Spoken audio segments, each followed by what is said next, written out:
Training ಆಜ್ಞಾ? Training ನಂದು ಇನ್ನ ಡೇ 5 o'clock ಎದ್ದೇಳ್ತೀನಿ. 6:30ಗೆ ಕ್ಲಾಸಿಗೆ ಹೋಗ್ತೀನಿ ಎಲ್ಲ ಫ್ರೆಶ್ ಅಪ್ ಆಗಿಬಿಟ್ಟು. ಆಮೇಲೆ 6:30ಇಂದ ಒಂದು 9:30ವರೆಗೂ ಇರುತ್ತೆ. ಅಲ್ಲಿಂದ ಬಂದಮೇಲೆ ಸ್ಕೂಲ್ ಇರುತ್ತೆ. ಸ್ಕೂಲ್ದು ಅಟೆಂಡ್ ಮಾಡ್ತೀನಿ, ಅದು 2:40ಗೆಲ್ಲ ಮುಗಿಯುತ್ತೆ. ಆಮೇಲೆ 5:30ಗೆಲ್ಲ ಸ್ಟಾರ್ಟ್ ಆಗುತ್ತೆ ನೆಕ್ಸ್ಟ್ ಕ್ಲಾಸು. ಊಟ ತಿಂದ್ಬಿಟ್ಟು ಎಲ್ಲ ಮನ್ಕೊಂಡು ಸ್ವಲ್ಪ ರೆಸ್ಟ್ ಮಾಡ್ತೀನಿ. ಆಮೇಲೆ 5:30 ಕ್ಲಾಸ್ ಸ್ಟಾರ್ಟ್ ಆಗುತ್ತೆ. ಅದೊಂದು 8-9 ಹಂಗೆಲ್ಲ ಆಗುತ್ತೆ. 8:30 ಆ್ಯಕ್ಚುಲಿ. ಸೊ ಆಮೇಲೆ ಮಲ್ಕೊಂಬಿಡೋದಾ? ಸ್ವಲ್ಪ ಹೋಮ್ವರ್ಕ್ ಇರುತ್ತೆ, ಅದೆಲ್ಲ ಚೂರು ಬರಿತೀನಿ. ಅವ್ರು ಫೋರ್ಸ್ ಮಾಡಲ್ಲ ಟೀಚರ್ಸು ನನಗೆ. ಹೋಮ್ವರ್ಕ್ ಬರೆದಿಲ್ಲ ಅಂದರೂ ಹೇಳ್ತಾರೆ, ಅವ್ರಿಗೆ ಗೊತ್ತಾಗುತ್ತೆ. ಸೊ ಈಗ ಟ್ರೈನಿಂಗ್ ಅಂತಂದರೆ ಹಾರ್ಡೆಸ್ಟ್ ಪಾರ್ಟ್ ಏನು ನಿನ್ನ ಟ್ರೈನಿಂಗ್ದು? ಟ್ರೈನಿಂಗ್ದು ಹಾರ್ಡೆಸ್ಟ್ ಪಾರ್ಟ್ ಅಂತ ಇರಲ್ಲ, ಯಾಕಂದರೆ ಅದು ಅವ್ರ ಮೈಂಡ್ಸೆಟ್ ಮೇಲೆ, ಅಂದರೆ ಅವ್ರು ಅಂದ್ಕೊಳ್ಳೋದು ಅದು ಅಲ್ವಾ. ಈಗ ನಾವು ಈ ಟ್ರೈನಿಂಗ್ ಕಷ್ಟ ಅಂದ್ಕೊಂಡ್ರೆ ಟ್ರೈನಿಂಗ್ ಕಷ್ಟ ಇರುತ್ತೆ, ಕಷ್ಟ ಅನಿಸುತ್ತೆ.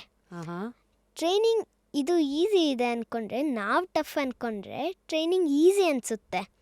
ಟ್ರೈನಿಂಗ್ ಟಫ್ ಅಲ್ಲ, ನೀನು ಅನ್ಕೊಳ್ಳೋದು. ನಾನು ಇದು ನಿಂಗೆ ಯಾರು ಹೇಳ್ಕೊಟ್ರು? ಇದು ನಮ್ಮ ಅಪ್ಪ ಹೇಳ್ಕೊಟ್ಟಿದ್ದು ನನಗೆ.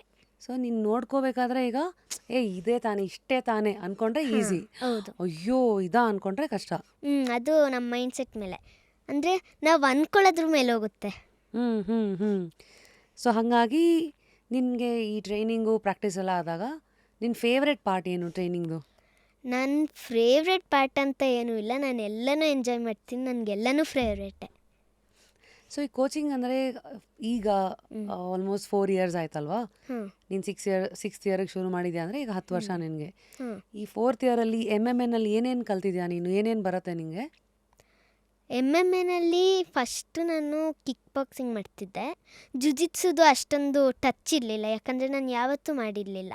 ಅಪ್ಪನ ಜೊತೆ ಸುಮ್ಮನೆ ಆಟ ಆಡ್ತಿದ್ದೆ ಅದನ್ನೆಲ್ಲ. ಆಮೇಲೆ ಜುಜಿಟ್ಸು ಮ್ಯಾಚ್ಗೆ ಟ್ರೈನಿಂಗ್ ಮಾಡ್ದಲ್ಲ, ಆಗ ಗೊತ್ತಾಗಿದ್ದು ನನಗೆ. ಆಮೇಲೆ MMAದು ಸೆಲೆಕ್ಷನ್ದು ಫೈಟ್ ಇತ್ತಲ್ಲ, ಅದರಲ್ಲೂ ನನಗೆ ಗೊತ್ತಾಗಿದ್ದು ಗ್ರೌಂಡ್ ಆ್ಯಂಡ್ ಪೌಂಡ್ಸ್ ಮಾಡ್ಬೋದು ಅಂತ. ಹಂಗಂದ್ರೆ ಗ್ರೌಂಡ್ ಆ್ಯಂಡ್ ಪೌಂಡ್ ಅಂದರೆ ನೆಲಕ್ಕೆ ಹಾಕ್ಕೊಂಡು ಚಚ್ಚೋದು. ಅದರಿಂದ ಪೌಂಡ್ ಓಕೆ. ಅದು ಅದರಿಂದ ಅಂದರೆ ಅದೆಲ್ಲ ಮಿಕ್ಸ್ಚರ್ ಅಲ್ವಾ, ಅದನ್ನ MMA ಅಂತ ಗೊತ್ತಾಯಿತು. ಸೊ ನಿನ್ನ ಫೇವ್ರೆಟ್ ಯಾವುದ್ರಲ್ಲಿ ನೀನು ಸಿಕ್ಕಾಪಟ್ಟೆ ಸ್ಟ್ರಾಂಗು, ಯಾವುದ್ರಲ್ಲಿ ನೀನು ವೀಕ್ ಯಾವುದ್ರಲ್ಲೂ ಇಲ್ಲ ನಾನು ಅಷ್ಟೊಂದು. ಆದರೆ ಸ್ಟ್ರಾಂಗು ನಾನು ಗ್ರೌಂಡ್ ಆ್ಯಂಡ್ ಪೌಂಡಲ್ಲಿದ್ದೀನಿ, ಯಾಕಂದರೆ ಅದು ನನಗೆ ತುಂಬ ಇಷ್ಟ. ಪ್ರಾಕ್ಟೀಸ್ ಯಾರ ಮೇಲೆ ಮಾಡ್ತೀಯಾ ನೀನು? ಪ್ರಾಕ್ಟೀಸು ನನ್ನ ಏಜವ್ರು ಯಾರೂ ಇಲ್ಲ ನಮ್ಮ ಕ್ಲಾಸಲ್ಲಿ, ಯಾಕಂದರೆ ಕೂರ್ಗಲ್ವಾ, ಯಾರೂ ಅಷ್ಟೊಂದು ಬಿಡಲ್ಲ. ಅದಕ್ಕೆ ದೊಡ್ಡವ್ರ ಅಣ್ಣಂದಿರು ಇರ್ತಾರೆ, ಅದಕ್ಕೆ ಅವ್ರ ಜೊತೆನೇ ಟ್ರೈನ್ ಮಾಡ್ತೀನಿ. ಓಹೋ ಹೌದಾ? ಹೌದು. MMA ಇರೋ ಆಗಲೇ ಫೈಟರ್ಸು ನಿನಗಿಂತ ದೊಡ್ಡವರು ಅವರೇ ನಂಗೆ ಹೆಲ್ಪ್ ಮಾಡ್ತಾರೆ. ಅವರೇ ಸುಮ್ಮನೆ ಥರ ಕೋಚಿಂಗಿಗೆ ಅಂತ ಸುಮ್ಮನೆ ನನಗೆ ಎಷ್ಟು ಬೇಕೋ ಅಷ್ಟು ಮಾಡಿಕೊಡ್ತಾರೆ. ನನಗೆ ತುಂಬ ಹಾರ್ಡು ಮಾಡಲ್ಲ, ತುಂಬ ಈಸಿನೂ ಮಾಡಲ್ಲ. ನನ್ನ ಆಪೋನೆಂಟ್ ಥರನೇ ಮಾಡ್ತಾರೆ. ನೀನು ಕಾಂಪಿಟೇಟಿವ್ ಆಗೂ ಇರಬೇಕು, ಬಟ್ ತುಂಬ ಈಸಿನೂ ಇರಬಾರ್ದು, ಕಷ್ಟನೂ ಇರಬಾರ್ದು. Very nice. ಸೊ ಈಗ ಮ್ಯಾಚಸ್ಗಳ ಬಗ್ಗೆ ಎಲ್ಲ ಮಾತಾಡಿದ್ರೆ, ನೀನು ಮ್ಯಾಚ್ ಎಲ್ಲ ಹೋಗೋಕ್ಕಿಂತ ಮುಂಚೆ ಯಾವ ಒಂದು ಮೈಂಡ್ ಸೆಟಲ್ಲಿ ಹೋಗ್ತೀಯಾ? ನಾನು ಮ್ಯಾಚ್ಗೆಲ್ಲ ಹೋಗೋದಂದರೆ ಬೇರೆ ಮ್ಯಾಚ್ಗೆಲ್ಲ ನಾನು ಮಾಡ್ತೀನಿ, ನಾನು ಗೆಲ್ತೀನಿ, ನಾನು ಎಲ್ರಿಗೂ ಪ್ರೂವ್ ಮಾಡ್ತೀನಿ, ನಾನು ಮಾಡ್ಬೋದು ಅಂತ ಇದ್ದೆ. ಚಿಕ್ಕದ್ರಲ್ಲೆಲ್ಲ ಹಂಗೆ ಅಂದ್ಕೊಂಡು ಹೋಗ್ತಿದ್ದಿದ್ದು ನಾನು. ಆ್ಯಕ್ಚುಲಿ ಚಿಕ್ಕವಳು ಅಂತ ಎಲ್ಲರೂ ಇದು ಜಡ್ಜ್ ಮಾಡ್ತಾರೆ ಸುಮಾರು ಜನ. ಅಂದರೆ ಯಾರು ಅಷ್ಟೊಂದು ಮಾಡಲ್ಲ, ಆದರೆ ಮಾಡ್ತಾರೆ ಸ್ವಲ್ಪ. ಅಂದರೆ ಸುಮಾರು ಜನ ಚಿಕ್ಕವಳು ಇವಳು ಹೆಂಗೆ ಮಾಡ್ತಾಳೆ ಅಂತಿರ್ತಾರೆ. ಅವಾಗ ನಾನು ಹೌದಾ, ನಾನು ಚಿಕ್ಕವಳಾಗಿದ್ರು ನಾನು ಮಾಡಿ ತೋರಿಸ್ತೀನಿ ಅಂದ್ಬಿಟ್ಟು ನಾನು ಹೋಗ್ತೀನಿ. ಫಸ್ಟ್ ಟೈಮ್ ಮೆಡಲ್ ಬಂದಾಗ ನಿನ್ನ ಫೀಲಿಂಗ್ ಹೆಂಗಿತ್ತು? ನನ್ನ ಫೀಲಿಂಗ್ ತುಂಬ ಚೆನ್ನಾಗಿತ್ತು. ನಾನು ಅಪ್ಪನ ಅವಾಗ ಹಗ್ ಮಾಡ್ಕೊಬಿಟ್ಟೆ ಗೆದ್ದಂಗೆ. ತುಂಬ ಒಂಥರ ಫಸ್ಟ್ ಟೈಮ್ ಗೆದ್ದಾಗ ಹೆಂಗೆ ಅನಿಸುತ್ತೆ ಆ ಥರ ಫುಲ್ಲು ಖುಷಿಯಾಗ್ಬಿಡ್ತು. ವಾವ್. ಹೇಳ್ತಾರಲ್ಲ, discipline is a child super power ಅಂತ. ಈಗ ಕೆಲವು ಸತಿ ನಿನ್ನ ಏಜಲ್ಲಿರೋ ಫ್ರೆಂಡ್ಸ್ ಎಲ್ಲ ಎಲ್ಲೋ ಆಟ ಆಡೋಕ್ಕೆ ಹೋಗ್ತಾರೆ, ಅಥವಾ ಎಲ್ಲೋ ಟೈಮ್ ಪಾಸ್ ಅಂತ ಏನೋ ಮಾಡ್ಬೋದು.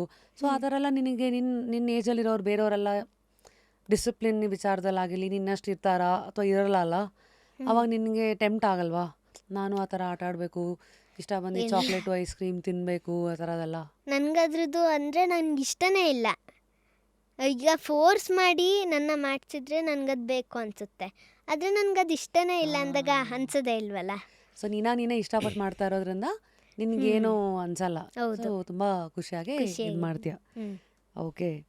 ಸೊ ಈ ವರ್ಲ್ಡ್ ಚಾಂಪಿಯನ್ಶಿಪ್ ಫೈಟು ಹ್ಞೂ ಅಂತೆಲ್ಲ ಇದ್ದಾಗ ಹಾಂ ಬಿಫೋರ್ ದ ಫೈಟ್ ಮೆಂಟಲಿ ನಿನ್ನೇನಾದ್ರು ಸ್ಪೆಷಲ್ ಪ್ರಿಪ್ರೇಷನ್ಸ್ ಇದೆಯಾ?